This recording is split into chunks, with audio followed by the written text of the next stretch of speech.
Now, after the Sabbath, toward the dawn of the first day of the week, Mary Magdalene and the other Mary went to see the tomb. And behold, there was a great earthquake.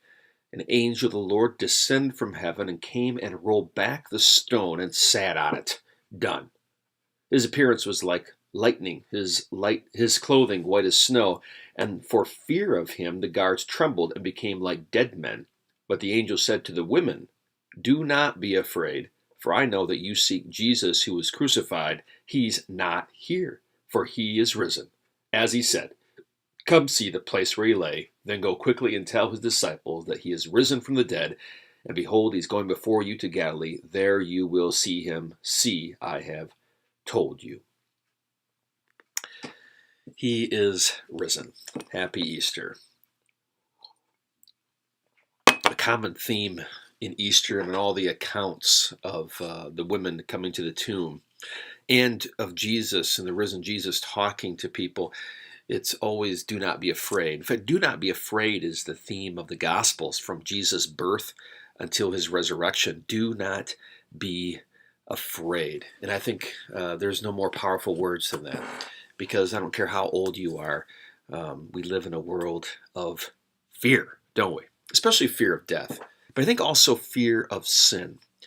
And what we do when we're afraid of something, one thing we do at least, I think we try to make nice with it, okay? Like death. Um, we're afraid of death. We should be afraid of death. It's terrible if you really think about it. If you truly think about it, it's awful. It's the worst possible thing. But what we try to do is we make it nice. We make it pretty, right? We put lipstick on a pig, right? And so instead of saying the word "he died," we say "passed away," and we use that kind of language, and we decorate our loved ones. We make it soothing. In the movie The Lion King, Simba is sad because his dad died, and he gets comforted with the words, "It's the circle of life. It's all good. It's fine." And we do that because we need to. It's like having a monster in your house you can't get rid of. And so one way to sort of adapt to it is to sort of, decorate it, put perfume on it, and make it all look good. That's what we've done to death. And I think we do the same thing with sin. We know we sin. We know we screwed up. We know that we're messed up inside, actually. And one way to deal with it, the monster that's in us, is to make it all nice. It's all okay. To water it all down, dilute it, put lipstick on a pig. That's what we do.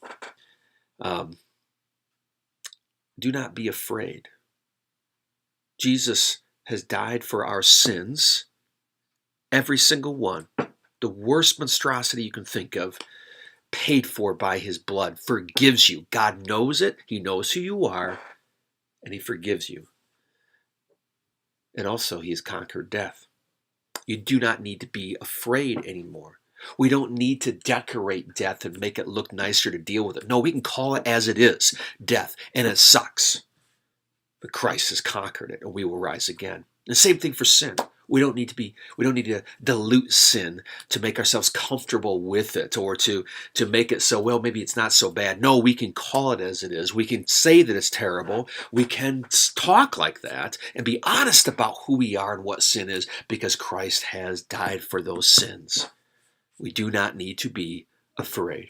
And since we don't need to be afraid, we can speak honestly about these things, about sin and about death and about the problems in the world.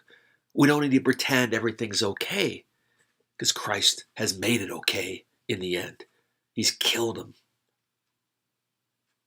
And we will rise. Happy Easter. Also, Lauren Vanderwall, thank you for these black jelly beans. Love them.